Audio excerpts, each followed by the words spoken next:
É isso, gente. Tava planejando fazer uma formação sobre Nossa Senhora, tá? Até comecei a trabalhar nela. O Alex pediu para que eu e a Adelmo fizéssemos a formação sobre as moradas, né? Então a gente dividiu em várias aulas, né? E o Adelmo vai dar algumas, eu vou dar outras, né? Para poder ficar bem aprofundado, né? É assim, no final da folha tem umas perguntinhas, gente. Mas isso aqui não é prova, isso aqui não é escola, ninguém vai.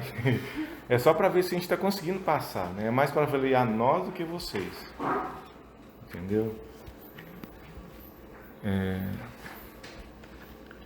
Então, gente, para falar de Santa Teresa, a gente vai falar desse caminho, né?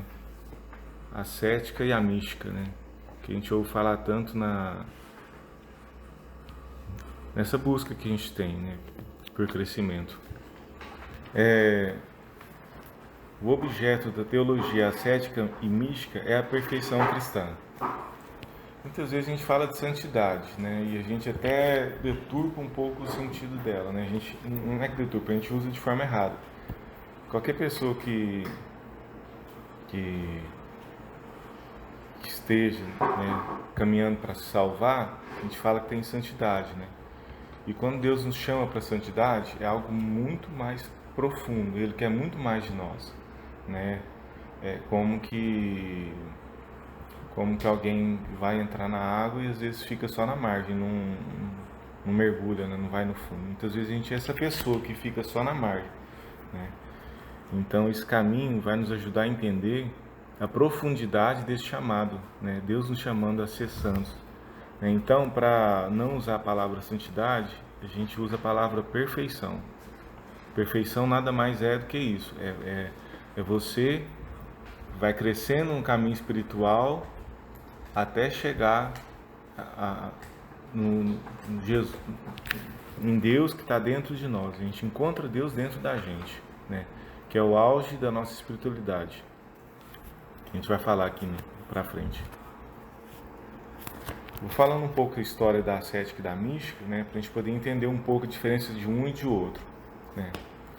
Aparentemente existiam dois caminhos distintos para a santidade: um ascético, baseado no esforço pessoal, e um místico, dom gratuito de Deus para seus escolhidos. Entendeu-se que essas duas teologias não são mais do que um único caminho, a teologia ascética e mística. Então, no começo, quando os estudiosos, os dominicanos começaram a estudar sobre esse caminho de santidade, né?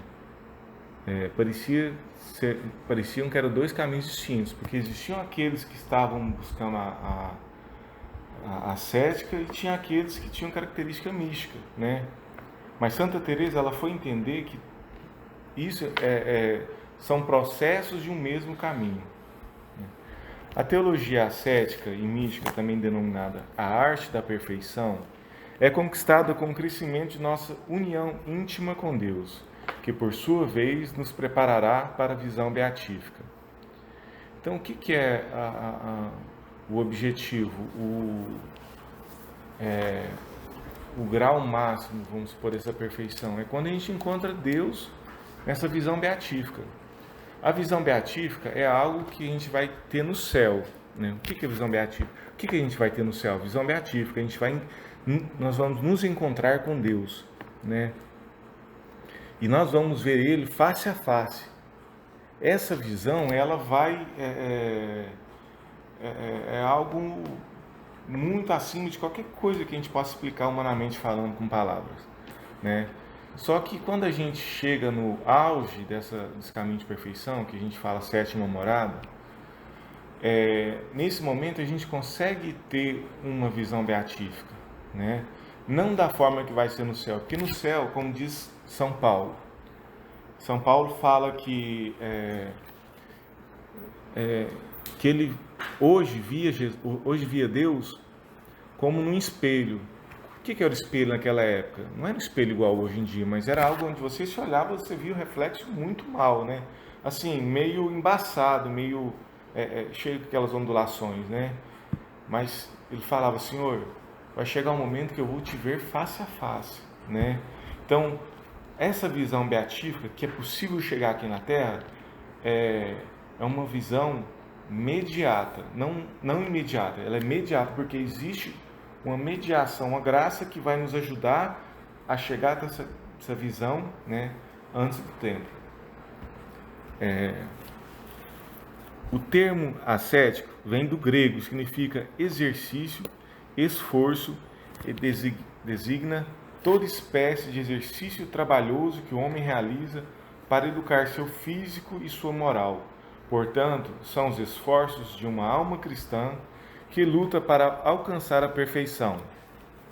São ícones da teologia ascética os santos padres do deserto, homens e mulheres que abandonaram o mundo para, em comunidade ou sozinhos, viver em silêncio e oração constantes.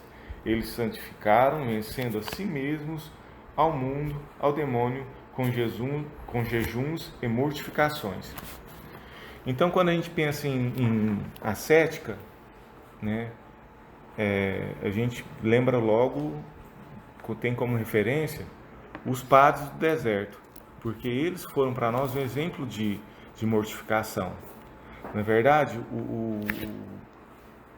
o intuito deles ali era gastar sua vida por Jesus, doar sua vida por Jesus, né? Esse costume de ir para o deserto começou logo após acabar as perseguições, né? Conversão de Diocleciano. O Império Romano perseguiu e matou muito cristão, até no terceiro século. Foram mais de 300 anos de sangue mesmo, sabe? E de repente o Império se converte, virar católico virou moda, porque era religião do rei, do imperador. Então, por status, as pessoas se tornavam católicos. E tinha gente que falava: não, isso aqui não eu me converti, não foi para isso, eu quero mais. Então, como ele não conseguia derramar seu sangue por Jesus no martírio, ele ia para o deserto e lá ele se gastava mesmo, em penitências, jejuns. Então a gente tem relatos de santos que ficaram anos sem conversar, ficavam um dia sem comer, ficavam um dia sem dormir. É como coisas milagrosas mesmo. E eles eram tão assim,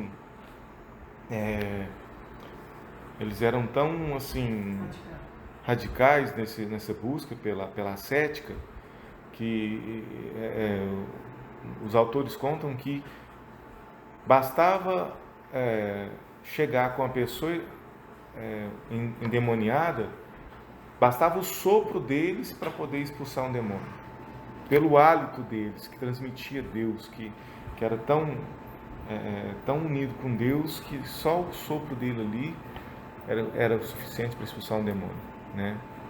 E sim, lógico, a gente traz isso até nossos dias, né? A gente vê muito assim, talvez nos conventos, né? Realidades de ascética. Nas comunidades também a gente tem algumas práticas, né? Só que assim, são coisas assim que o próprio Deus vai esperando pra gente. Não tem como assim a Mirley chegar aqui e falar assim: amanhã vocês vão usar o silício, né? Não tem como, né? Tem que ser algo assim, por amor, né? Tem que ser algo que acontece por amor, algo que Deus inspira, né? E de preferência, né, os santos tentavam se mortificar de forma que ninguém soubesse, né? Por quê? Porque só Deus sabia, só Deus poderia, e era Deus que poderia recompensá-los, né? Então, ali nos mosteiros, sim, principalmente antigamente, antes, né, do modernismo, né, era o uso do silício, que muitas vezes era até de ferro, né, com pontas, disciplina, que a gente fala disciplina na escola, mas disciplina mesmo é um chicote, né? Então, chegava ao ponto que as superioras, igual Santa Teresa mesmo conta, ela tinha que ficar vigiando as irmãs para que elas não prejudicassem a própria saúde. né? Ela tinha um ponto de chegar, irmã, chega, né? Diminui um pouco, senão você vai morrer, né? Então a palavra ascética vem disso aí, vem dessa luta espiritual para aperfeiçoar. E por que que ela existe no nosso caminho de caminhada para Deus? Porque é um modo também onde a gente encontra meios para nos purificar. Muitas vezes, vamos olhar aqui, o Gabriel, né? O Gabriel, ele vem assim, numa vida, né, perto de Deus, né? Mas umas pessoas, tipo eu, né, que já errei muito, muitas vezes aquele passado me persegue, meus pecados, o quanto eu já ofendi a Deus, e por amor a Deus eu tento reparar, e é muito pouco o que eu faço, sabe? Então, os santos, eles viam essa necessidade de reparar também os pecados, de poder, através do sacrifício, interceder pelas almas e, através do sacrifício, também chegar mais próximo de Deus, né? E a segunda parte desse caminho, que é a mística, né? Além desses santos, né, que buscavam a cética, notou-se a existência de outro caminho ou grupo de santos que possuíam um contato com Deus constante e extraordinário, os místicos, portadores de revelações e de conhecimento intenso e profundo do divino. A palavra mística do grego significa misterioso, secreto, segredo religioso, e tem esse nome porque explica os segredos da perfeição cristã ao homem místico, né? É porque nesse caminho de crescimento a gente chega num certo ponto que a gente começa a ter entendimento, a gente como eu disse no começo, a gente começa a ver Deus, não claramente, mas a gente começa a ver Deus. Então tudo fica mais claro, tudo fica mais tudo vai ter um sentido diferente, né? Então esses místicos que alcançaram esse conhecimento, essa intimidade com Deus, nós chamamos, né, usamos essa palavra mística. Santa Teresa, no seu livro Castelo Interior ou Moradas, estabeleceu o caminho da conversão até a plena união com Deus em 7 níveis ou moradas. Então, quer dizer que ela conseguiu enxergar esse caminho em 7 níveis. Quer dizer que da minha conversão até o meu encontro com Deus, né, minha visão beatífica, são 7 níveis. E conseguiu dar toda a dimensão do caminho de santidade, comparando a nossa alma com um castelo. Assim, se a teologia ascética mística já havia definido que existiam 2 grandes etapas, a primeira etapa ascética e a segunda etapa mística, com Santa Teresa ficou claro em quantas moradas se compõe nossa vida espiritual. E as 3 primeiras moradas pertencem à etapa ascética, e a partir da 4ª inicia-se a etapa mística. Então, primeira, segunda, terceira etapas desse caminho de perfeição é ascético, 4ª, 5ª, 6ª, 7ª são da etapa do caminho místico.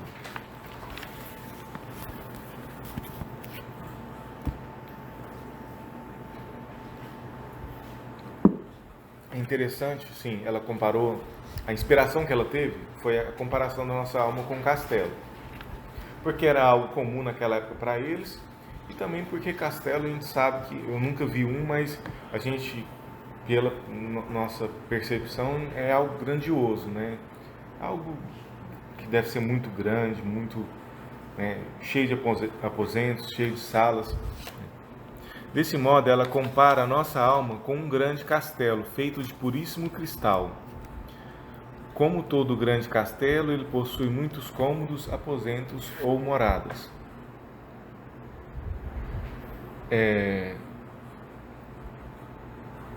Santa Teresa, né, ela nos ensina, nos ensinou com aquilo que ela deixou escrito, esse caminho de perfeição, né?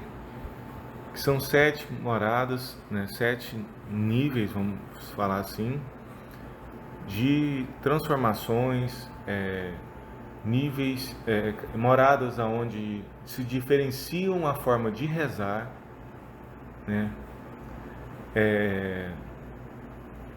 Moradas onde os desafios vão ser diferentes nesse caminho, né? E é interessante que uma vez a gente falou assim, vamos falar sobre a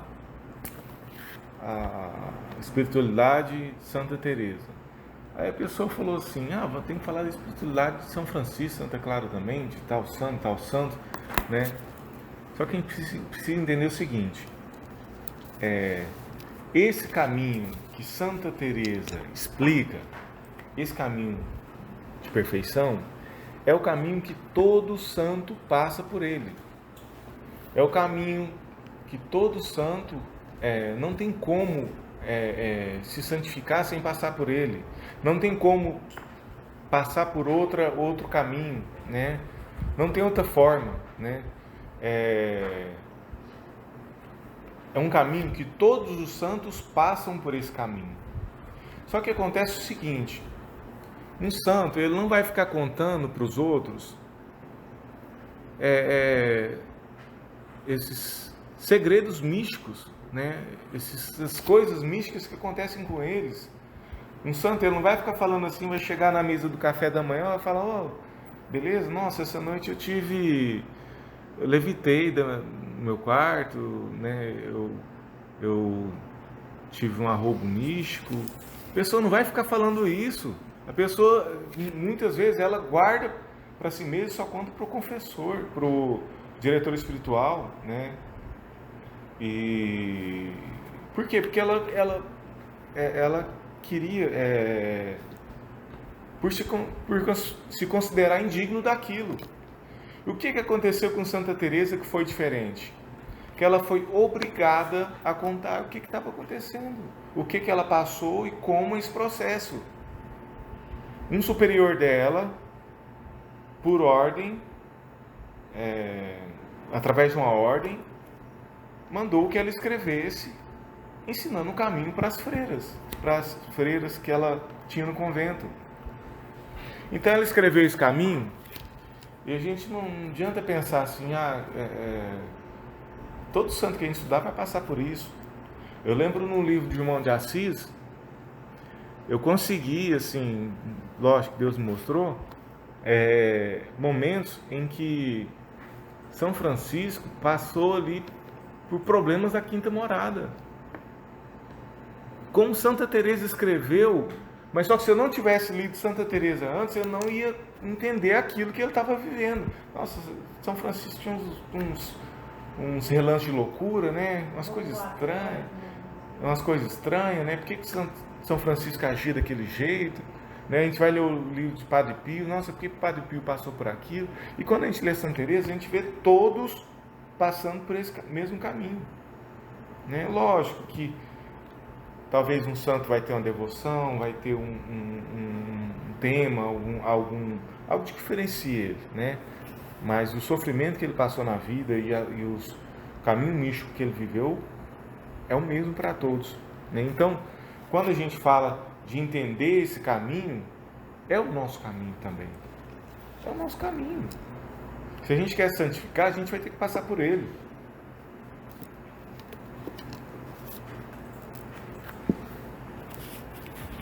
Então, gente, o que Santa Teresa ela quis explicar com Castelo Interior, o livro Castelo Interior?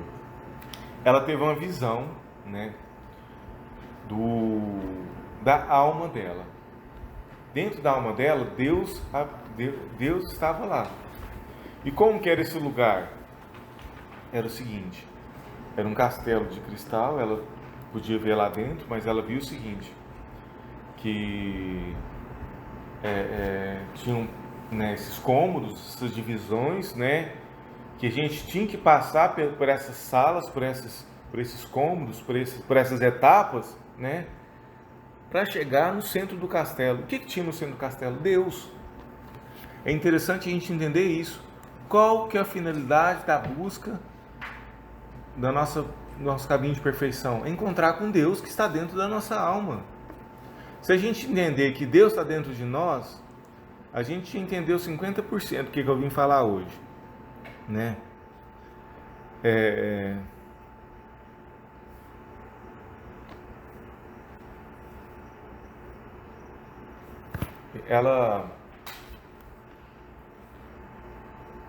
Ela explicou esse caminho, né?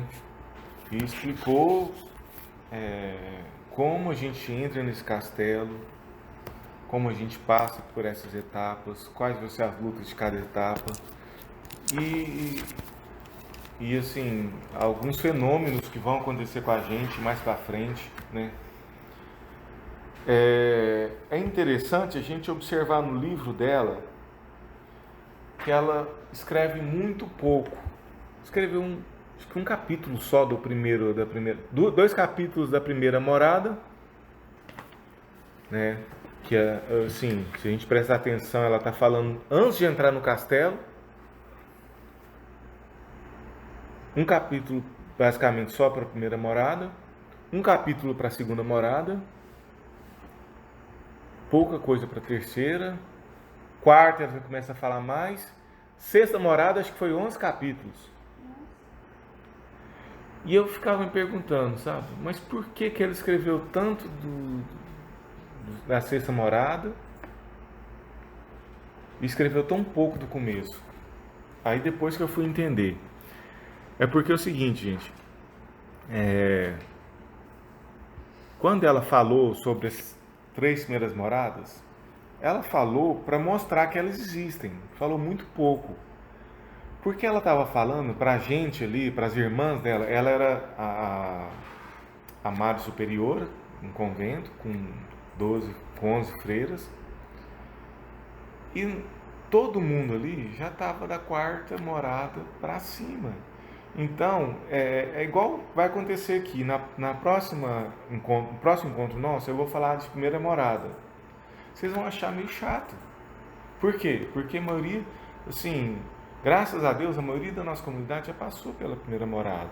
Né? Eu vou falar de pecado mortal. Você vai falar assim, mas eu não faço isso mais, já tem muito tempo. Então você vai achar um pouco chato. Mas é preciso falar, por quê? Porque você vai dar direção espiritual para alguém, você precisa entender isso. Né? Eu acredito assim que a nossa luta vai estar muito na segunda morada. Existe um gargalo ali. Tem um gargalo ali que nos impede de ir para frente, né?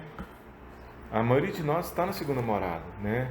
Então tem um gargalo ali que nos impede de ir para frente. Então eu vou tentar ajudar nós, né? Nos ajudar de forma prática para que a gente entenda como rezar e como enfrentar essa morada para destravar nosso caminho espiritual, sabe? Porque eu vou falar mais à frente, mas a pessoa que muitas vezes tem a primeira conversão, ela entra no castelo. Mas aí ela para de progredir e daqui 50 anos eu chego na Briense, e pode ser que ela esteja do mesmo jeito, aqui nessa casa, né, fazendo as mesmas coisas, do mesmo jeito, e não cresceu. E às vezes chega uma pessoa assim, mais um doido, né?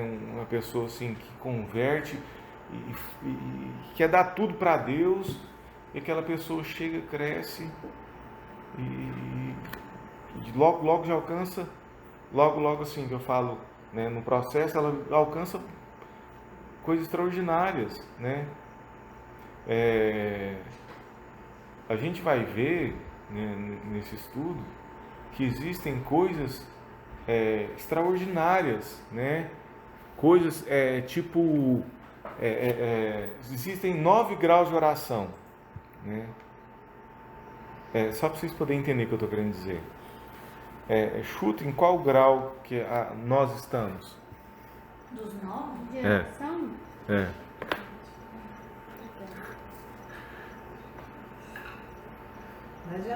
Nós A gente tá nos dois. Tá no primeiro. tá no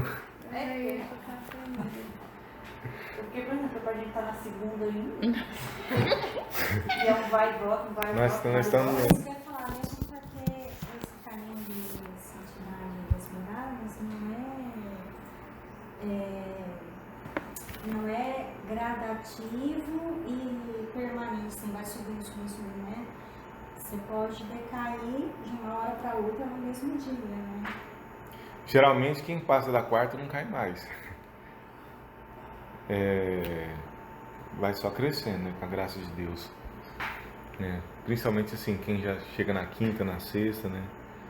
Mas assim, existe as lutas, mas eu quero dizer que mesmo quem está na sétima, ainda reza essa oração que a gente reza, da forma que a gente reza. Mas qual que é esse grau? Você falou que tem 9 graus de oração. O que é o primeiro e segundo grau que você falou que a gente está? Cada dia nós vamos entrar no... Mas só para vocês entenderem o que eu estou querendo dizer, pode falar, meu. Não, eu só queria falar que quando você falou aí quando a gente passa pra quarta morada, a gente não volta mais porque já não depende mais de mim. Isso Depende mesmo. de Deus. Isso mesmo, Enquanto eu tô na primeira, na segunda e na terceira, depende de mim. isso mesmo. Aí quando eu passo pra quarta, já depende de Deus. Deus que me leva onde Ele Deus. quer levar. Existem... Na verdade, quando eu passo, não. Quando Deus me Deus, passa pra quarta, não é Quando eu Deus que me dá a passo. graça para chegar lá. Tem orações, tem graus de oração que a pessoa começa a rezar e existe rápidos. Rápidos a gente fala quando a alma é como se a alma fosse para junto de Deus. É uma coisa assim que arroubos místicos, né? Você entra em êxtase, né? Não sei quem falou, né? Qual pregação que eu vi isso. Tinha um irmão que estava rezando, né? Entrou nesse êxtase, né? E o corpo, parece que a alma foi para junto de Deus, o corpo ficou frio lá na capela, né? Aí os outros irmãos tentavam acordar ele não acordava. Teve que vir um superior dar uma ordem para ele voltar, para ele poder acordar, porque senão ele não queria voltar. Mas ele estava assim. Se chegasse um médico ali e falar que ele estava morto, sabe? Mas são coisas extraordinárias, mas... Eles falam que nós é doido. Por isso que o cristão é louco. Pessoas santos que começavam a rezar, começavam a flutuar, né? Esqueci o nome. Um filme que... Robertino. Santos que começavam a rezar, começavam a levitar. Santos que tinham bilocação, né, igual o Padre Pio, né? Isso tudo é ligado à oração, né? A esses graus de oração, né?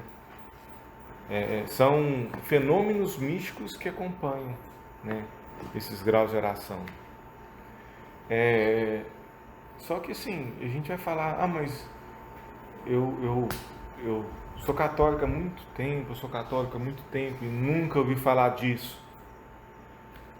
O Padre Paulo Ricardo falou um negócio que eu fiquei assustado, sabe?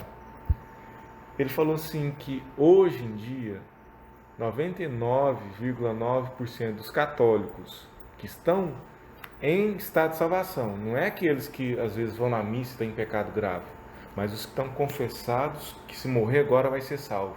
99% dos católicos estão na primeira morada. 99. Então, onde você vai ouvir isso? Onde você vai ouvir alguém te falar assim, vai te explicar um fenômeno místico desse? Não tem aonde, não tem lugar. Às vezes, dentro desses mosteiros, né, que continuam seguindo a tradição, que continuam, né, seguindo as origens, a gente encontra, mas como que a gente vai lá, né? E como se a gente entrar lá dentro, será que alguém vai falar isso para nós? Será que alguém vai contar isso para nós? Então é algo que não existia aqui de fora, né? Que com a graça de Deus, né, com todo esse movimento, né, de renovação da igreja, com as novas comunidades, né, católicos estão dispostos a entrar nesse caminho, né? E progredir nele. Então a gente acha isso dentro das comunidades, né? Algumas coisas que eu busquei na Canção Nova, mas a maioria das coisas que eu estudei, que eu busquei, são livros que têm mais ou menos 100 anos, de dominicanos que escreveram no começo do século passado, né? Então são segredos que, infelizmente, assim, não tem muito lugar onde a gente descobrir. Então, o que a gente vai tentar trazer para vocês aqui são tesouros, são riquezas que existem dentro da nossa Igreja Católica, porém não estão esclarecidos, não estão assim expostos para todo mundo, entendeu? Voltando aqui na folha, aquele que habita na morada mais interior de todas, a sétima, é o próprio Deus. Entrar no castelo é avançar em suas moradas rumo ao seu interior, é o que chamamos de caminho de perfeição. A alma do justo, isso aqui é da Bíblia, do Provérbios 8:31. A alma do justo é o paraíso onde o Senhor acha suas delícias. Nada posso imaginar comparável à beleza de uma alma justa e sua imensa capacidade. Não chegam a compreendê-la verdadeiramente, assim como não compreendem a Deus. É Ele próprio quem diz nos ter criado a sua imagem e semelhança. Santa Teresa, no Castelo Interior. Então, gente, aqui, assim, um parênteses, né, que eu vou começar agora, falando dessa presença de Deus na nossa alma, mas a gente precisa entender o seguinte, gente, a nossa alma é algo incompreensível para nós. A nossa alma, até assim, Santa Teresa faz uma comparação. Da mesma forma que não tem como explicar Deus, não tem como explicar a nossa alma. Porque nós fomos feitos à imagem e semelhança de Deus. Então a gente pensar, o que é visível aqui é muito pouco. Se minha alma, se Deus habita na minha alma, como que não tem que ser minha alma? Se Deus habita na alma do justo, né? E dali faz suas delícias, a minha alma tem que ser infinita igual a Deus. Né? Não infinita igual a Deus, mas ela tem que ser, quando a gente fala assim de infinito, é algo além do que eu posso imaginar. Não que não tem fim, mas é algo além do que eu posso imaginar. Né? Vou explicar aqui, senão falo besteira. Né?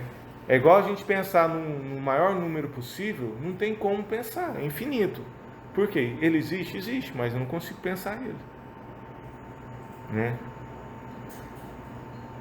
A perfeição cristã não é uma vocação para poucos, mas um chamado de Deus a todos os homens. Então, gente, quando Deus nos fala na Bíblia, né, sede santos, Deus quer dizer isso. Não é gente, a gente tem que largar de ser nós, católicos, de modo geral, a gente tem que largar de ser acomodado, né? E buscar aprofundar. A gente não pode ser mediano, não pode ser medíocre, né? A palavra certa é essa. A gente tem que buscar aprofundar. Quando Deus fala santo, não é só nos salvar, mas Deus nos chama à perfeição, né? Então agora eu vou abrir um parênteses e começar a tentar explicar um pouco dessa presença de Deus na nossa alma, né? A inabitação da Santíssima Trindade. A inabitação da Santíssima Trindade é a expressão que a gente usa para poder explicar, para tentar explanar que Deus está na nossa alma. O termo Deus... é inabitação mesmo? É, inabitação. Porque inabitação dá sentido de algo que não é habitável, né?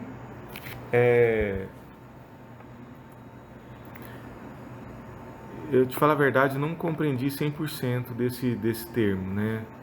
Ele tem dois significados, né? eu sei o significado, mas eu não consegui compreender, né?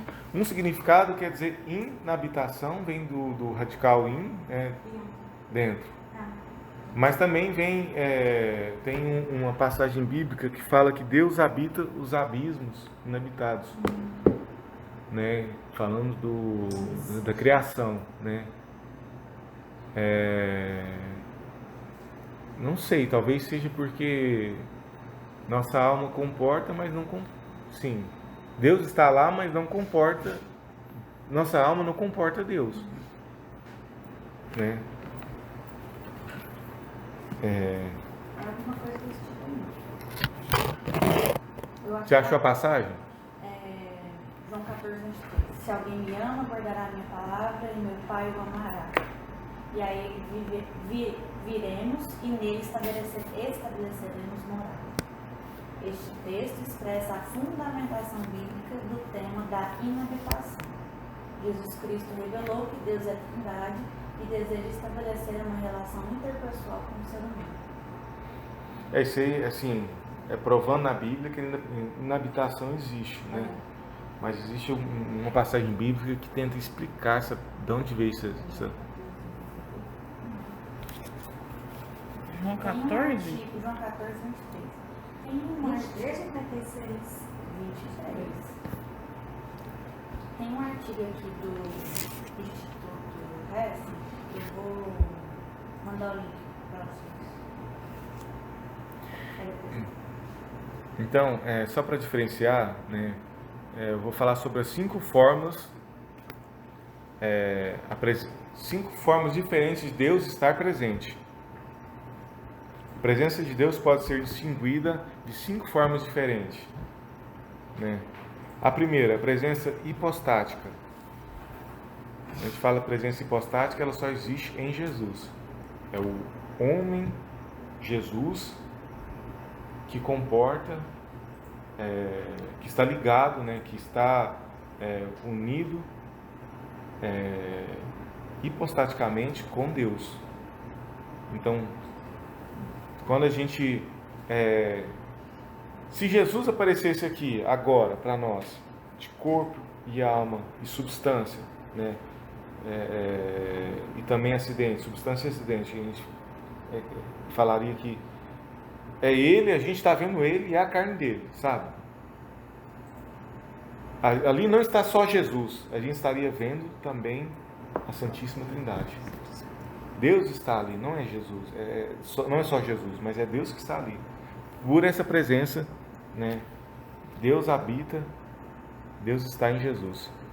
Então nós podemos dizer que na verdade a presença hipostática nós não tivemos. Não, quando a gente fala presença hipostática, só aconteceu com Jesus. Então, isso que eu estou falando, só no tempo de Jesus, né? Não é isso? Não, Em Jesus. só está em Jesus. Ah, só está em Jesus. Só encontrado em Jesus, né?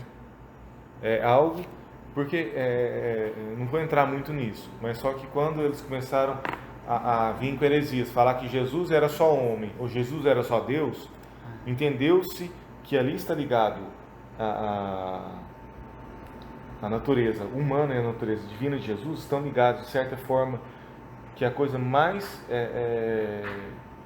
unida possível existente que a gente pode pensar, essa natureza hipostática. Isso, está tão unido de forma tão perfeita, né? Isso aí é a união hipostática de Jesus, né? Depois a gente pode até aprofundar um pouco nisso, né? Aqui ó, só uma Como ele diz. pede aqui, tipo assim, união hipostática, também conhecida como união mística ou dupla natureza de Cristo. É a doutrina clássica da cristologia que afirma ter em Jesus Cristo 2 naturezas, sendo homem e Deus ao mesmo tempo. Como a igreja declara verdadeiro Deus, verdadeiro homem. Presença eucarística. Na Eucaristia, não recebemos somente Jesus em corpo e alma, mas também toda a Santíssima Trindade. Deus está presente na Eucaristia de uma maneira especial, né? É a segunda forma de presença de Deus, né? Então, na verdade, no momento que a gente está com a comunhão no nosso coração, aqueles minutos, né, breves minutos. Como que é sério, né? A Santa Missa, né? É. A importância dela. Porque aí você está em comunhão com a sua alma, né? E com Deus. Aqueles breves instantes onde Deus, onde Jesus e Deus está na nossa alma, é comparável a uma pessoa que está na sétima morada. É a mesma união. Porém, a gente não sente os fenômenos, né? E talvez não sinta assim, não consiga perceber com sentidos, entendeu? Mas se a gente pudesse perceber, a gente sentiria a mesma coisa que sente uma pessoa que está na sétima morada.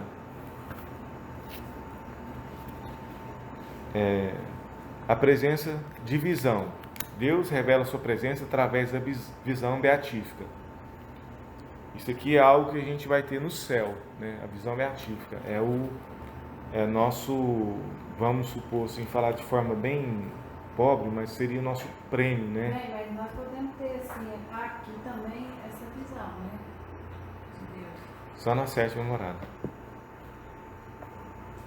E não de forma perfeita. Você comentou isso um pouco antes. É possível na sétima morada, mas não de uma forma como clara, exatamente como no céu, né? Seria só, tipo, lances, alguma coisa assim. É assim, gente, o que acontece, né? A gente começa a fazer o caminho de perfeição, começa a trilhar o caminho de perfeição, né? E a gente passa pelo caminho da ascética, né? Aquela luta espiritual para poder vencer o pecado, vencer o demônio em nós, vencer a carne. E vamos castigando a nossa carne para poder crescer espiritualmente. Beleza, eu entrei na fase mística, né? E ali na fase mística começam os fenômenos extraordinários, né? E como a Mirlia falou, a partir da quarta morada é Deus que leva a gente. Só que é interessante o seguinte, gente. Quando a gente chega na sexta morada, a gente começa a ter fenômenos místicos muito... coisas extraordinárias, coisa bela. Lá sim que realmente acontece, sabe? É onde a gente faz às vezes uma via sacra, naquele momento a gente consegue sentir lá com Jesus, sentir a dor de Jesus e sair de lá chagado, marcado, sabe? É algo que toca o corpo da gente, é algo que a gente, são fenômenos que dão que mexe muito conosco, sabe? Com quem está a pessoa fica louca, porque a pessoa começa a andar e está aqui às vezes cozinhando e está vendo a presença de Nossa Senhora aqui, entendeu? Vou citar um exemplo, talvez até possa estar errado, mas talvez era isso que o Padre Pio tinha, que estava aqui atendendo a confissão e conversando com o anjo da guarda da pessoa, né? A pessoa, ela encontrava Nossa Senhora, ia para a capela, falava com São José, e já vinha um anjo da guarda, e a pessoa, entendeu? Padre Pio, né? Vamos pegar de exemplo, né? Tinha os arroubos, né? Tinha a bilocação, né? Alguns santos tinham fenômenos odoríferos, né? Que chegavam a ter esse cheiro, né? de rosa, principalmente depois da morte, né? Então tudo isso aí está ligado a essa sexta morada. Então a pessoa tendo esse convívio com algo espiritual tão profundo, é como se a pessoa visse o céu ali na frente dela. E muitos ficavam loucos para morrer, encontrar logo Deus. Só que a pessoa sabia que se ela suicidasse ou morresse ou fosse negligente, ela não ia encontrar Deus. Então ela ficava assim, morrendo de amor. Ela ficava morrendo de amor. Como se o coração dela fosse esmagado ali de amor, com vontade de ir para o céu logo encontrar Deus. Porque ela encontrava os santos, encontrava Nossa Senhora, ao mesmo tempo que ela estava andando, ela estava caminhando, né? Os santos, o anjo da guarda acompanhava ela. Então são fenômenos que mexiam muito com as pessoas tinham essa vontade de encontrar logo Deus. Mas acontecia que na 7ª morada, quando a pessoa alcançava a união plena com Deus, né, ela tinha essa visão beatífica. Ela conseguia viver aquilo que ela vai ganhar no céu. De certa forma, que ela acalmava o coração dela. Ela já não tinha mais pressa de morrer, porque ela já tinha alcançado o céu, já alcançou o céu aqui na terra. Então ela já não tem mais pressa, porque ela já está com Deus. E nada, em nenhum momento, pode ser qualquer trabalho físico, ou nada separa ela dessa presença. Nem dormindo, assim, alguns santos. Entendeu? Então a pessoa já não tinha mais pressa, porque a pessoa já estava com Deus, já estava tendo essa visão beatífica. Aquele, pobremente falando, prêmio, a palavra prêmio, que ela vai receber no céu, ela já está tendo aqui na terra, né? Então, até assim, eu não tenho certeza disso, mas quando essa pessoa morre, ela já está tão unida com Deus que já vai, né? Não tem passar por nada, né? Paulo Apóstolo, a gente consegue ver isso, né? Quando ele fala, né, eu quero ficar no meu lado, quero ficar com vocês aqui para poder estar orientando vocês, mas do outro lado eu já quero ir embora, porque viver para mim é Cristo, morrer para mim é lucro, né? Não sou eu que vivo, mas é Cristo que vive em mim. E há uma passagem específica, ele fala assim, que ele tá lá, eu não lembro qual comunidade que estava falando. Eu queria ficar aqui com vocês, né? Para poder orientar vocês ainda, um lado meu quer ficar com vocês ainda, para estar orientando vocês ainda. A verdade mas a outra parte eu já quero ir, eu já tô dividido. A pessoa quando está nesse caminho de mística, a pessoa tem uma sede louca de evangelizar, de poder ajudar as pessoas parar de ofender a Deus, parar de pecar, principalmente na 7ª morada. A pessoa quer fazer o que ela puder no tempo que ela ainda resta para poder converter as pessoas, né? E é interessante porque na Bíblia, acho que em Atos, São Paulo fala de um arrobo místico. Conheço uma pessoa que foi até o 7º céu, né? Eu não lembro a passagem muito bem, mas está contando o quê? Foi um fenômeno místico que ela teve, que São Paulo teve, que muitos outros santos também tiveram, né? Porém, igual que eu falei, isso não é claro para nós, meros mortais, né? Bruno, só quem viveu sabe.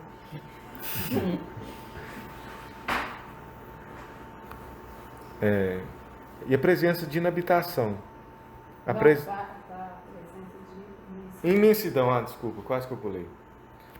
Presença de imensidão. Deus está presente em todas as coisas por essência.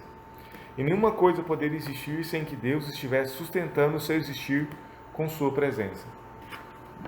Então, quando eu olho para esse copo, existe a essência de Deus nele, porque foi Deus que criou, né?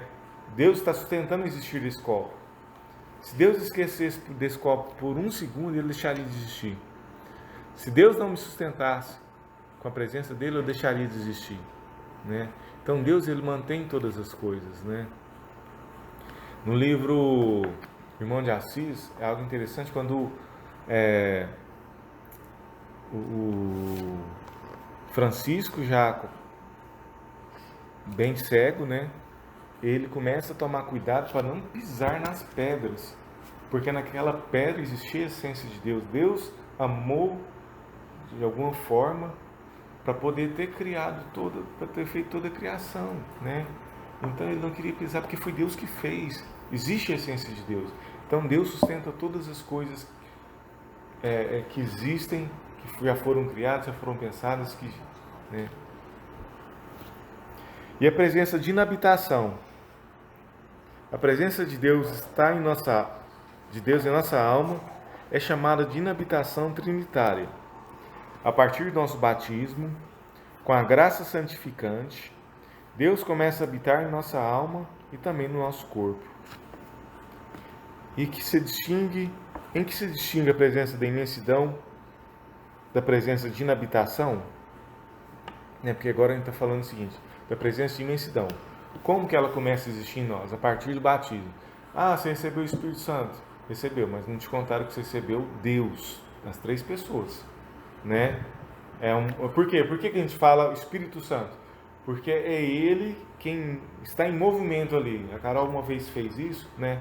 A Santíssima Trindade está junta, porém, em certos momentos, alguém está se movimentando, uma das três pessoas está se movimentando ali, né? Está agindo, né? Então, naquele momento, a gente recebeu a inabitação trinitária. Deus foi morar no fundo da nossa alma, né? E nós recebemos essa presença de Deus, né? A partir do nosso batismo e através dessa graça santificante, né? Deus começa a habitar em nossa alma e também em nosso corpo. Em que se distingue a presença de inabitação? Estou lendo de novo. Na presença de inabitação se agregam duas coisas importantes. O que muda, né? Duas coisas importantes. A paternidade e a amizade divinas. Por quê? Deus criou todas as coisas, não foi? Né? Mas Ele é nosso Pai e nosso amigo. Pela graça santificante, nos tornamos filhos de Deus. E por uma caridade sobrenatural, nos tornamos também amigos de Deus. Deus não é pai de uma pedra ou amigo de um demônio, mas unicamente criador deles e de tudo que existe. Gente, tudo que existe, Deus criou. Deus sustenta, existe a essência de Deus. Até nos demônios existe o dedo de Deus ali, a digital de Deus está ali, Deus criou, entendeu?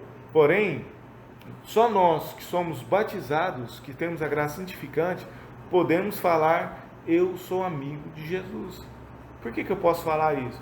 Deus também, do mesmo jeito que Deus me criou, Deus criou esse copo, mas só que Deus não pode, eu não posso falar que esse copo, Deus é amigo desse copo, nem que esse copo é filho de Deus.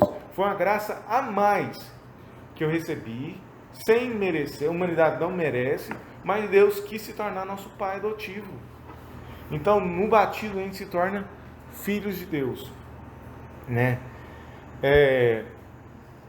Santa Teresa, ela fala do horror da alma em pecado mortal. Da mesma forma que, quando eu falava da grandiosidade da alma, muitos de vocês pararam para imaginar a grandiosidade dessa alma. A grandiosidade do terror de uma alma em pecado mortal. Também a gente não consegue, a gente talvez faça até uma ideia na nossa mente, mas é algo que não dá nem para explicar, né? Deus continua habitando aquela pessoa, porém é como se fosse um piche que está nas paredes do castelo, onde a gente não vê o que está lá dentro, porque a gente está de fora do castelo. A gente muitas vezes pode falar até que está de fora de nós mesmos. Quando a gente não está em estado de graça, a gente está de fora de nós mesmos, né? Responde-nos Santo Agostinho: tarde te amei, ó beleza tão antiga e tão nova. Eis que habitavas dentro de mim e eu te procuravas do lado de fora. Deus, portanto, nos habita efetivamente. Então, Santo Agostinho, ele por usar da filosofia e ser tão extraordinário, ele conseguiu perceber que tudo que ele buscava, né? Porque todo mundo que peca muitas vezes está buscando a felicidade, está buscando encontrar algo maior, buscando encontrar Deus, né? Porém, você está buscando do lado de fora de você mesmo, e Deus está do lado de dentro. Deus, Ele está dentro de nós, não está longe, não. Por que muitas vezes quando eu rezo eu preciso de interiorização? Porque eu preciso entrar dentro de mim para poder encontrar Deus. É lógico, se eu estiver diante da presença de Jesus sacramentado, né, é algo que vai estar me unindo mais a Deus, né? Quando Santa Teresa fala, eu vou falar para vocês, né, coisas que nos ajudam a rezar.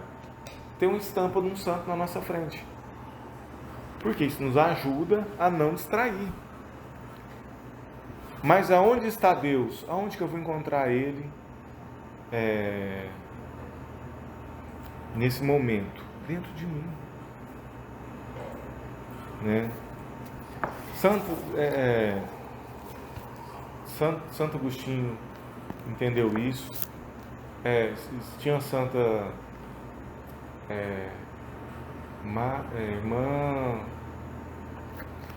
irmã Margarida da Trindade, fugiu o nome aqui. Elizabeth da Trindade. Ela, antes de entrar no Carmelo, antes de entrar no convento, desculpa, e ter um conhecimento das coisas de Deus, ela conseguiu sentir a presença de Deus Trinitário, Deus, as três pessoas dentro dela. Porque isso é coisa da sétima morada. Eu vou ter noção de tudo espiritual. Eu vou ver toda a realidade espiritual na sexta morada. Mas a visão beatífica, né, está na sétima morada. E Elizabeth da Trindade, ela conseguiu enxergar que Deus está dentro dela. Falou para um padre, falou toda cheia de medo, falou: padre, eu estou sentindo algo estranho, estou sentindo Deus Pai, Deus Filho e Espírito Santo dentro de mim. Aí o padre foi explicar para ela o que era aquilo, né?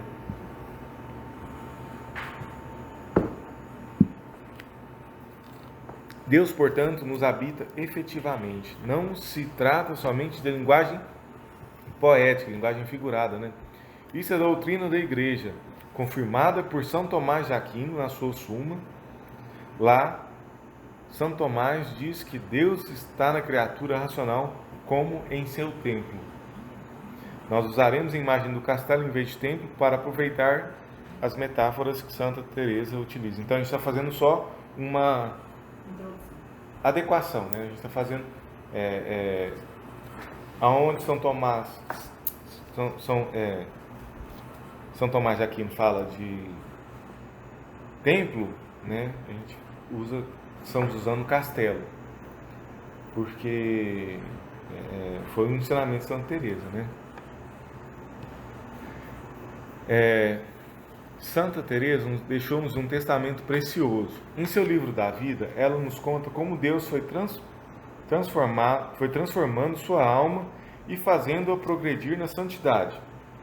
Nunca antes um santo havia explicado com tantos detalhes a evolução espiritual e os caminhos que devemos traçar para chegar ao cume da perfeição. A partir desses escritos, descobriu-se que a vida espiritual precisa seguir certas leis, assim como o avião deve seguir as leis da aerodinâmica. Então é aquilo que eu já falei para vocês. O caminho de santidade, existe um caminho como uma lei que Deus criou, que todo santo passa por ela. A mesma coisa da lei da gravidade. A lei da gravidade não muda, eu posso fazer o que for. Já passaram muitos estudiosos, nenhum pode mudar a lei da gravidade, porque Deus deixou essa lei, né? A lei da aerodinâmica, se o cara construir um avião sem pensar nela, tentando reinventar ela, o avião vai cair, porque o que sustenta o avião no ar é o vento, né? Então a mesma coisa é esse caminho de perfeição.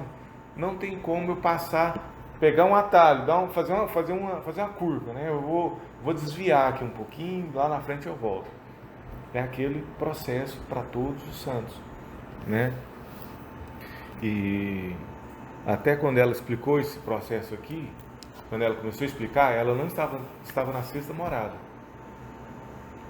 quando ela escreveu o livro da vida. E quando ela fez o Castelo Interior, já estava na sétima, e quando ela pôde explicar mais esses últimos passos. Santa Teresa nos ensina que para nos aproximarmos de Deus nesse caminho de intimidade é preciso oração e reflexão. Eu vou só explicar o que está falando aqui, né? Eu vou falar um pouco disso na próximo encontro, que eu vou falar de primeiras moradas. Mas está explicando o seguinte: existe o castelo, quem está em pecado mortal não está nem dentro do castelo, está no charco, no lamaçal, num lodo que fica fora do castelo, num pântano fora do castelo. E lá nesse pântano é cheio de animais peçonhentos, répteis, asquerosos, sevandirras, como ela falou, que não tem tradução, mas quer dizer isso, esses répteis que estão lá segurando a pessoa, que a gente pode sim fazer uma comparação com os vícios, com os pecados, com a vida, né, com o mundo, coisas que seguram a pessoa naquele lixo. Então, quem não tem pecado mortal não está nem dentro do castelo. Quando eu me confesso, né, foi o que o Padre Paulo falou, né, sobre a primeira morada, que 99% dos católicos são na primeira morada, quer dizer o seguinte, que eles deixaram o pecado mortal, se confessaram e estão dentro do castelo. É a entrada do castelo. E como que eu faço para entrar no castelo? Como que você faz para poder entrar no castelo? É a oração e a reflexão. É isso que vai te ajudar nessa primeira morada, a entrar nesse castelo, né? Para mim permanecer em estado de graça, eu tenho que estar em oração, né? Então, e reflexão. Essa reflexão é quando eu uso a minha inteligência para entender as coisas, né? Opa, eu roubar não está certo, entendeu? Eu matar não está certo. Então a pessoa começa a usar dessa reflexão e da oração para poder entrar no castelo. E é interessante ver que essa oração muitas vezes nem é da pessoa, antes da pessoa entrar no castelo. Nossa Senhora que pega uma oração lá na Itália e usa para ajudar um filho aqui a entrar no estado de graça. Entendeu? A mãe que reza pelo filho, pela conversão do filho. Então, essa porta do castelo se chama oração. Sem oração a gente não entra no castelo. Assim, para entrar e permanecer nesse caminho, ou castelo interior da alma, precisamos nos manter livres do pecado mortal e crescer na vida de oração. Assim, os batizados que por meio da confissão tiveram seus pecados perdoados estão em estado de graça, ou sob a influência da graça santificante, que é um dom criado que Deus se digna conceder à alma do justo, a fim de o tornar filho adotivo de Deus, templo da Santíssima Trindade. Muitas almas andam em torno do castelo, não têm interesse de entrar nele, não sabem o que existe nessa esplêndida mansão, nem quem mora nela. Santa Teresa no castelo interior. Então, nós vamos começar a falar. Nós estamos só falando o que é. Hoje foi só para falar o que Santa Teresa quis nos ensinar. Aí, a partir do próximo encontro, nós vamos começar a falar um pouco dos detalhes. Quando eu falar de primeira morada, talvez vocês vão achar chato, né? Falar de pecado mortal, falar de... Porque vocês já venceram certas coisas, né? Mas quando eu começar a falar de segunda, vocês vão ver que muita coisa, às vezes a gente ainda está preso. Nós vamos nos identificar talvez com muitas coisas, né? E eu fiz mais um parêntese aqui, né? Para a gente poder entender essa presença de Deus na nossa alma. Eu quis explicar um pouco sobre a diferença de corpo, alma e espírito. Antes de você começar isso aqui, olha o que eu achei aqui no site do Padre Paulo Ricardo. O título é assim: Os três que habitam em nós. Se alguém me ama, guardará a minha palavra, diz o Senhor. Meu Pai o amará, e nós viveremos e faremos nele a nossa morada. Com essas palavras, Jesus Cristo se refere à inabitação trinitária, um mistério de que participam todos em estado de graça. Trata-se de uma presença da Trindade na alma, diferente daquela com a qual Deus está em todas as coisas. Pois se é verdade que Ele ama todas as suas criaturas, e nem todas está presente como amigo. Aí embaixo, o texto que o Padre Paulo Ricardo utiliza para falar isso daí, tá, é o nosso mistério cristológico. João 3,16.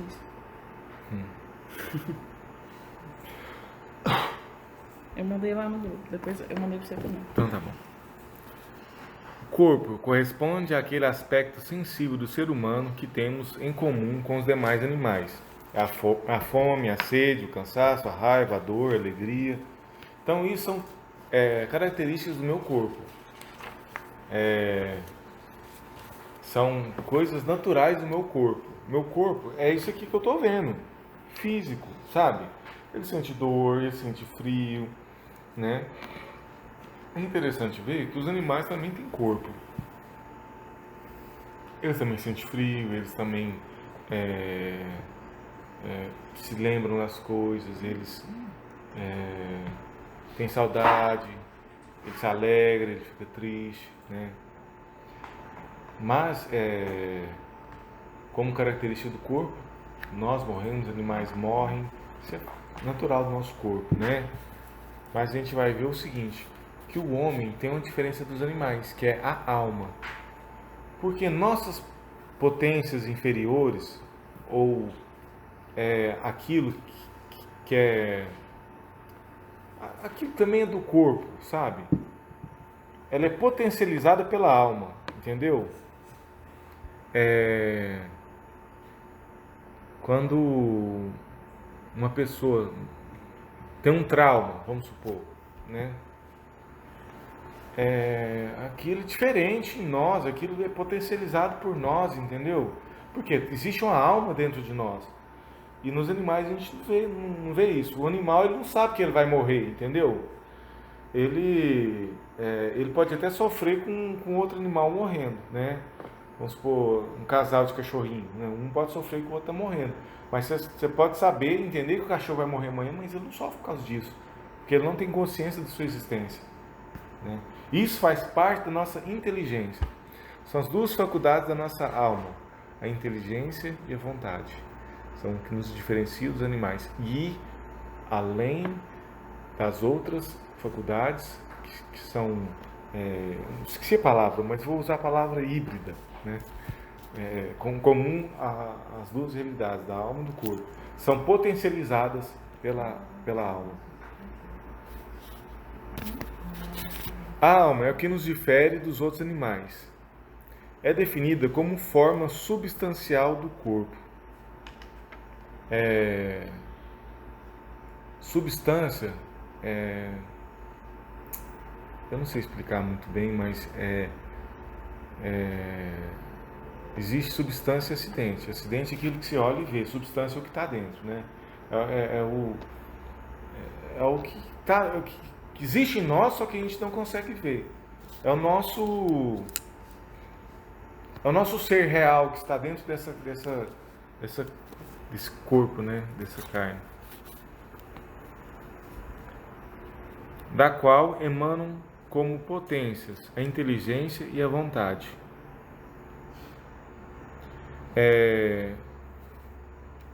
O ser humano, ele por ter a alma, ele tem a inteligência. Inteligência e vontade é exclusivo do ser humano. Isso aí são potências que é exclusivo da alma. Então quer dizer o seguinte, vamos supor um macaco. Ele é quase tão inteligente quanto o homem. Assim, eu falo... habilidoso, isso mesmo. Ele é quase tão habilidoso quanto o homem, né? Porém, ele nunca vai ser inteligente. Ele pode ser esperto, mas ele nunca vai ser inteligente. São poucas gramas de massa cinzenta que nos diferenciam do macaco para um ser humano. Porém, o macaco ele nunca vai ter a capacidade de compreender algo. Como eu falei, aquela questão da morte, de entender que vai morrer, de entender, né, o que é a morte, de entender, de olhar para essa lâmpada, entender e se preocupar de como ela funciona, sabe? Ele nunca vai conseguir ter uma inteligência, né? Por quê? Porque isso são luzes que Deus manda para a gente poder entender as coisas, para as coisas mais simples. Se não fosse esse dom da alma, a gente não conseguiria entender. Se não fosse Deus agindo na nossa alma, a gente estava perdido, sabe? A gente não conseguiria nada, construir nada, né? Então a nossa alma, ela através da inteligência, nos dá essa possibilidade de filosofar, de buscar a verdade, de buscar o conhecimento, de usar da ciência para poder construir as coisas. Isso é característica só do ser humano. Tem aquele sonho de fazer um robô que tem inteligência artificial. Aquilo não é inteligência, aquilo é programação. Aquilo lá é comando binário, sabe? São alternativas, sim, não, entendeu?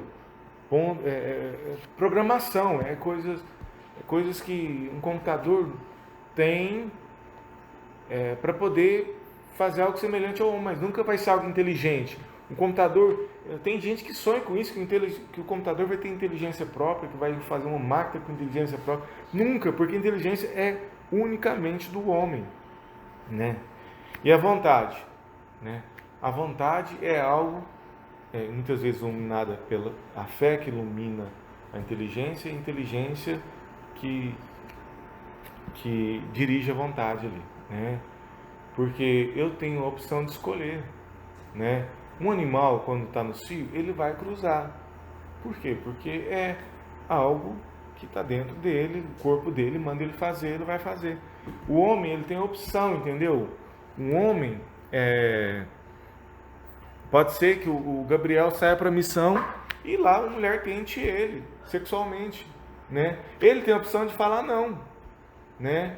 Por quê? Porque ele tem um voto, ele quer se guardar e por vontade própria ele vai dizer algo, não, vai dizer algo diferente dos animais, porque o animal não tem essa capacidade de dizer não para o impulso do corpo, ele não tem vontade, né? Ele tem necessidades, ele tem necessidade de comer. Gente, eu só vou explicar que essa parte do corpo, alma e espírito, eu tirei Padre Paulo Ricardo. Então, se vocês acharem alguma semelhança, né, é porque foi de lá que eu tirei. Foi dele que eu tirei essa parte. Tem aqui, ó, no começo fala o espírito, né? Em linguagem teresiana, o espírito é o castelo interior. Só que aí lá embaixo fala assim, no domingo Santíssima Trindade, a Santa Teresa teve uma visão da alma como castelo. Primeiro fala que o espírito é o castelo interior, depois ele fala que a alma como castelo feito de um só de mente. Não, eu vou chegar lá. Vou chegar lá, mas assim, o espírito, e às vezes a gente pensa que é a mesma coisa, porque essa presença de Deus, que a gente chama de espírito, está na alma, entendeu? Um animal, ele não tem vontade para falar o seguinte, para ele ter uma comida ali, ele falar assim, não vou comer. Ele não tem vontade, e quando a gente só tendo liberdade, né, para escolher, a gente consegue ter atos de amor, né? Não, eu vou entregar, Jesus falou, eu vou entregar minha vida por amor a você. Ele estava livre ali, ele se entregou por vontade própria. Se ele não tivesse vontade, não tivesse escolha, ele não teria feito um ato de amor. É igual o ladrão que estava do lado dele, né? Ele não fez um ato de amor, ele não teve escolha, entendeu? Jesus não, Jesus ele teve a escolha e escolheu dar vida por nós. Então, é característica do homem essa vontade, entendeu? Essa vontade de... Um cachorro, ele é incapaz de falar, não, eu vou deixar de comer, vocês têm um cachorro, e falar assim, não, o dinheiro está pouco, eu vou deixar de comer para vocês poderem comprar comida. Você, às vezes, vai deixar de comer para dar para o cachorro, mas o cachorro nunca vai entender isso. Você tem amor dentro de si, mas o cachorro não tem, ele não é capaz de fazer essas escolhas. Ele faz o que é o instinto dele. Então o homem, ele tem a capacidade de escolher o caminho que vai tomar, né? O homem, ele tem escolha, né? Quando a pessoa peca, foi escolha dela, ela teve capacidade, a vontade dela estava fraca. Tanto que a gente vai ver, para vencer o pecado, muitas vezes a gente tem que trabalhar a vontade da pessoa que está fraca, né? Então o homem tem essa opção por escolher entre Deus, o pecado. Então a vida do homem é escolha, né? A todo momento ele está escolhendo, ele está decidindo. E essa escolha de Deus é de livre, com total liberdade, né? Deus dá total liberdade para escolher por ele. A alma humana busca encontrar a paz e só encontra em Deus. Acho que eu pulei um pedaço. Tá. Isso é um pouco. sendo o princípio motriz que anima o corpo, quer dizer que ele dá força para o corpo, ele dá ânimo para o corpo, né? A alma, ânimo, tem o mesmo significado.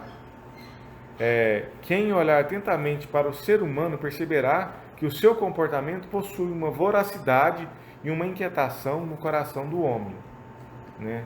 Então o homem se distingue dos animais, ele tem uma voracidade, ele faz as coisas com mais intensidade, entendeu?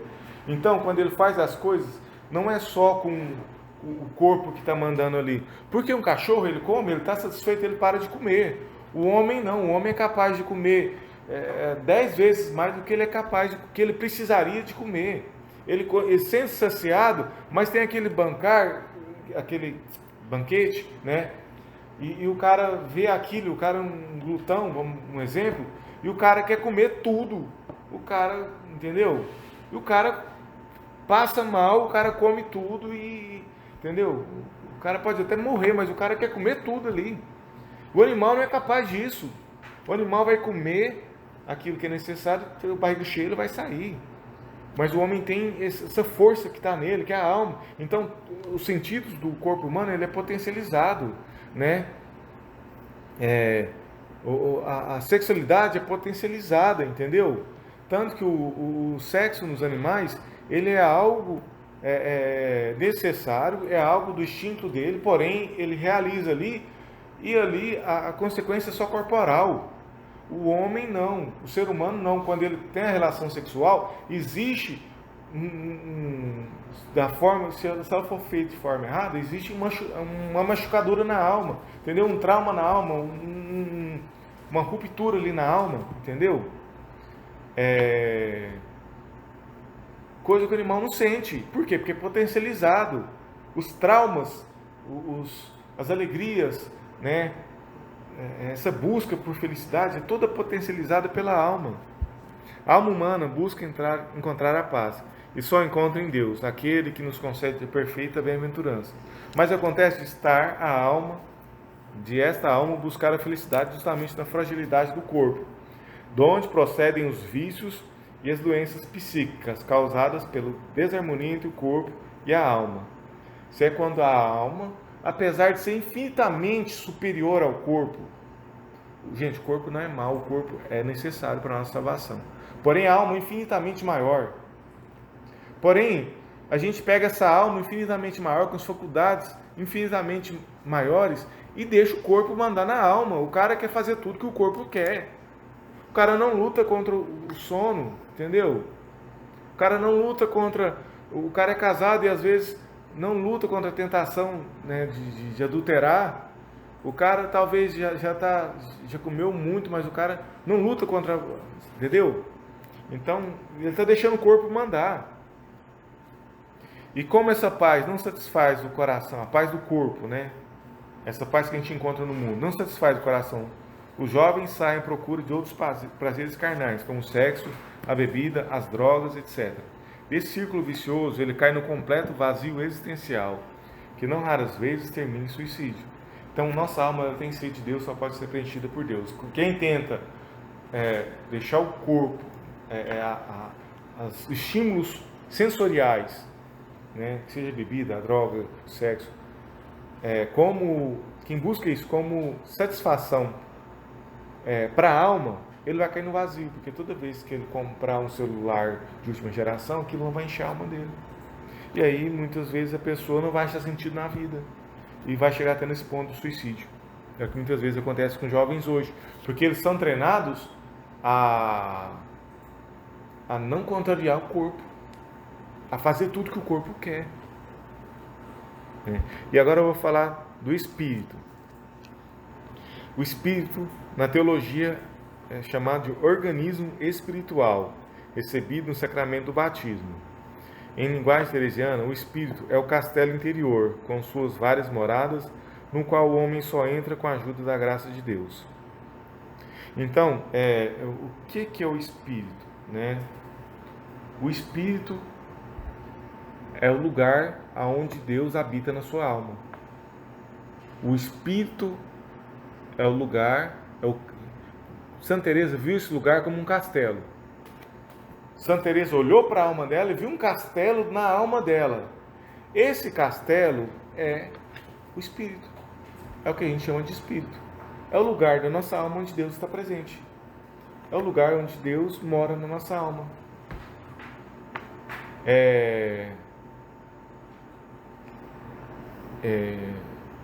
Esse lugar onde Deus mora na nossa alma, o espírito, na verdade a gente poderia até fazer uma comparação aqui, né? Um comentário, que a pessoa que não é batizada não tem espírito, porque Deus passa a morar na nossa alma a partir do momento que a gente é batizado, que a gente recebe a presença trinitária na nossa alma. Então esse lugarzinho que Santa Teresa viu como castelo é nosso espírito. Então, quando Santa Teresa fala de castelo, ele está falando do nosso espírito. São Paulo, na teologia, fala de organismo espiritual. Né? É a nossa morada, é o nosso castelo interior. Se a pessoa morreu antes de ser batizada, A pessoa não vai para junto de Deus. Por quê? Porque não tem espírito. Mas aí existe a misericórdia de Deus, que existe o batismo de outras formas, que é o batismo de sangue, batismo de desejo, que basta a família desejar ter batizado aquela criança. Se a criança morre antes de conseguir ser batizada, mas a família tinha intenção de batizar, ela já está batizada em desejo. Então Deus arruma formas para não deixar a gente se perder. Entendeu? Mas porém, a pessoa pagã, né? Ela não tem esse organismo espiritual, ela não vai para o céu, nem purgatório, nem inferno. Ela praticamente... Mas, por exemplo, uma pessoa que não é... A pessoa que é pagã e tem um filho, ela não tem nem o desejo de batizar a criança? Deus... E entra a misericórdia de Deus, né? Deus arruma formas para testar as pessoas também, né? Para testar mistérios de Deus. Eu não consigo explicar isso, né? Formas que Deus encontra para testar, às vezes, uma criança que morre, que é abortada antes de nascer, entendeu? Deus testa aquela alma, porque Ele quer levar aquela alma para junto dele, entendeu? Né? Mas a pessoa morreu... É isso que eu estou tentando entender, que tantos abortos tem daí, não teve batismo. Mas a pessoa morreu... De Deus também. Mas a pessoa morreu naquela obstinação de não receber Deus na alma dele. Ela não tem um organismo espiritual, ela não vai para o céu, nem para o inferno, nem purgatório. É o que a gente chama de... Oi? Limbo. Mansão dos mortos. Que é um lugar simplesmente... É um vazio, é um lugar de espera. Que não é nada, assim. Mas assim, será que as crianças que são abortadas não, mas aí não vamos fugir do assunto. É complexo, né? É complexo, eu não entendo. Não vou falar a verdade, não vou ficar falando aqui não, vou falar besteira.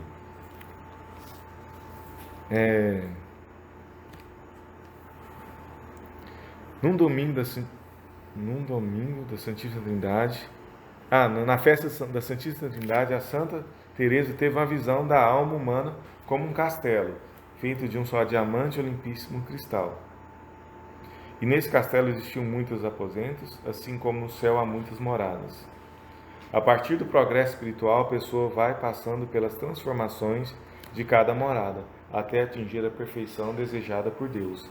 Nas sétimas moradas, a pessoa vive a união transformante, tendo Jesus bem unido ao próprio coração. E aí, gente, depois de ter falado isso tudo, eu coloquei umas perguntinhas que eu já falei, gente, não é prova. É só para ver se vocês estão conseguindo acompanhar o que eu estou falando. Porque para isso eu tenho que mudar a metodologia, entendeu? São essas perguntas aí. Se vocês quiserem responder depois, com calma, amanhã na oração, vocês batem a foto e mandam para mim.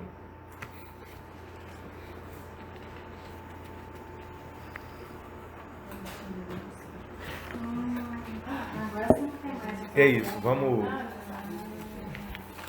agradecer a Deus que Ele possa, nessa noite, fazer frutificar tudo isso que a gente estudou nesse dia de hoje.